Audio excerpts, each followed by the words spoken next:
நிலா கேட்பா அதுக்கப்புறம், "நம்ம இப்ப நேரா எங்க போறோம்?" அப்படின்னு சொல்லிட்டு. "என்ன எங்க வீட்டுக்கு தான்" அப்படின்னோனே, "என்னது உங்க வீட்டுக்கா? அப்ப நம்ம ஹாஸ்டலுக்கு போகலையா?" அப்படின்னு சொல்லி கேட்பா. "இல்லங்க இந்த 5 மணிக்கு தான் நம்ம போய் சேருவோம். 5 மணிக்கு எங்க ஹாஸ்டல் இருக்கும். அதனால எங்க வீட்டுக்கு போவோம்." அப்படின்னு சொல்லும்போது, "இல்ல அப்போ நான் கார்லயே வெயிட் பண்றேன்." அப்படின்னு சொல்லுவா. அதுக்கு சோழன் சொல்லுவான், "ஏங்க எங்க வீட்லலாம் யாரும் ஒண்ணும் சொல்ல மாட்டாங்கங்க." அப்படின்னு சொல்லி சொல்லுவான்.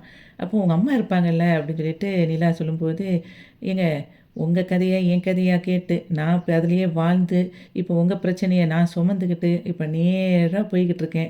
எனக்கு என்ன பிரச்சனை ஆகும்னே தெரியாம என் உயிர பணயம் வச்சுட்டு வேகமா போய்க்கிட்டு இருக்கேன்.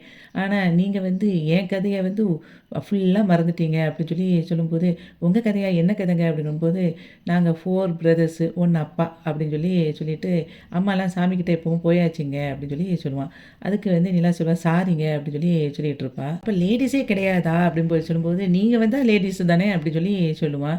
"என்ன சொல்றீங்க?" அப்படிங்கும்போது, "இல்ல நீங்க நாளைக்கு எங்க வீட்ல இருக்கும்போது, அது லேடீஸ் இருக்கிற வீடு தானே, அத சொன்னேன்" அப்படின்னு சொல்லிட்டு சொல்லுவான். அதுக்கப்புறம் நிலா சொல்லுவா, "லேடீஸே இல்லைன்னா போர் அடிக்காதா உங்களுக்கு?" அப்படின்னு சொல்லி கேட்பா.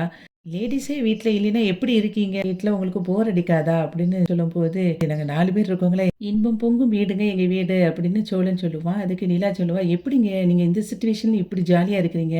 உங்களுக்கு பயமாவே இருக்காதா?" அப்படின்னு சொல்லி அவன் கேட்பா, நிலா. அதுக்கு வந்து சோழன் சொல்லுவான், "பயமா எனக்கா? நம்ம என்னைக்குமே பயப்படுறது கிடையாதுங்க" அப்படி சொல்லிட்டு இருக்கும்போதே, இவ சிரிச்சுக்கிட்டே இருப்பா. அதுக்கப்புறம் ஆப்போசிட்லேருந்து அவங்க அப்பா அனுப்புன அடியாட்க எல்லாரும் வந்துட்டு, "ஏய் நம்ம அண்ணனோட பொண்ண தூக்கிட்டு போறான்டா. இவன கொன்னு போட்டாவது அண்ணனோட பொண்ண காப்பாத்தணும்." அப்படின்னு சொல்லிட்டு அவங்க வருவாங்க அருவாள தூக்கிட்டு. நிலாவும், சோழனும் அப்படியே ஷாக் ஆகி பார்த்துட்டு இருப்பாங்க.